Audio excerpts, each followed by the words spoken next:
À l'heure où je tourne et monte cette vidéo, nous sommes encore en 2019, à quelques petits jours de 2020.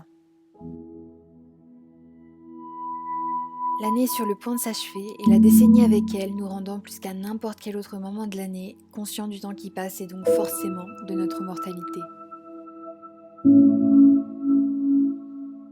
Ce n'est qu'une date en réalité, un accord conventionnel stupide qui n'a pas de sens en dehors de celui qu'on lui donne, mais qui inquiète tout le monde, amène à des questions multiples et dont les réponses sont souvent complexes. Qu'est-ce que j'ai fait cette année ? Qu'est-ce que j'ai accompli de significativement important à mon échelle ou à une échelle plus grande, plus collective, plus partagée ? En quoi cette année a servi aux autres, suivantes ou précédentes ? Qu'est-ce qu'elle a défini de mon passé, de mon présent, de mon avenir ? Est-ce que j'ai évolué par rapport à l'année dernière ? Est-ce que des choses ont changé de façon négative ou positive ? Et qu'est-ce que j'en retiens ? Des tas de questions légitimes qui conduisent à des sentiments divers. Déception, fierté, nostalgie, joie, tristesse, et qui, dans mon cas et dans ma peau de grande angoissée par le temps, sont très frustrantes mais essentielles. Ce qui nous amène à ça. Alors comme tous les ans, je me suis demandé si j'avais suivi mes résolutions prises l'année précédente dans mon journal intime. Dans ma tête de fille organisée et obsédée par le contrôle, une bonne année rime avec des objectifs accomplis et des échéances respectées. Et après une analyse approfondie à propos du palier que je pensais avoir atteint l'année dernière, je me suis rendu compte que celui que je faisais cette année était très loin de ce que j'avais réellement fait ou été. Qu'est-ce qui avait coincé alors ? Trop d'ambition, d'impatience, de naïveté ? Un manque d'organisation ou de volonté ? Un peu de tout peut-être. Bref, je ne devais pas faire les mêmes erreurs pour 2020.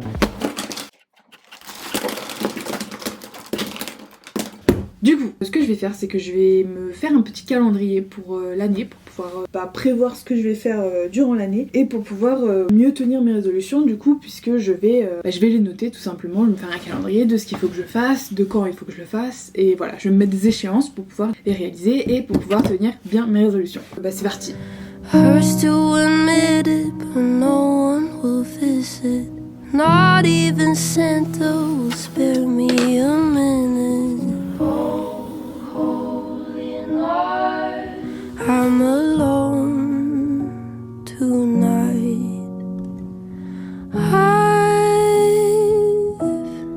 I've got friends, but don't wanna bother.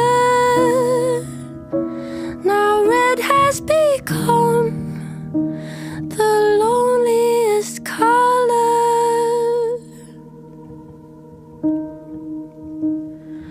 I'm just crying in my room. What else am I supposed to do?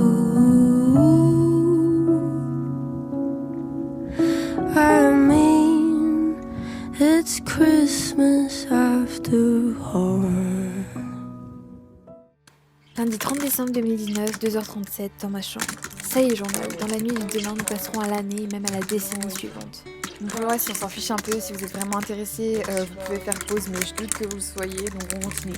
Je ne ferai pas de bilan cette année à propos de mes résolutions de l'année dernière, tout simplement parce que ça ne servira à rien. Sache juste, journal, que je n'ai rien suivi. À côté de ça, et après des semaines de réflexion, j'ai réalisé que le bilan de cette année n'était pas si négatif. En quoi serait-ce le concret, le réalisable, le professionnel qui définirait une bonne ou une mauvaise année ? Je n'ai rien fait cette année, je n'ai écrit aucun roman, enregistré aucun album, pas fait de long voyage, pas gagné un seul centime, je suis pas tombée amoureuse. Mais tout a évolué. À quoi est-ce que je m'attendais exactement ? Sur une route sans carte, c'est compliqué et très stupide.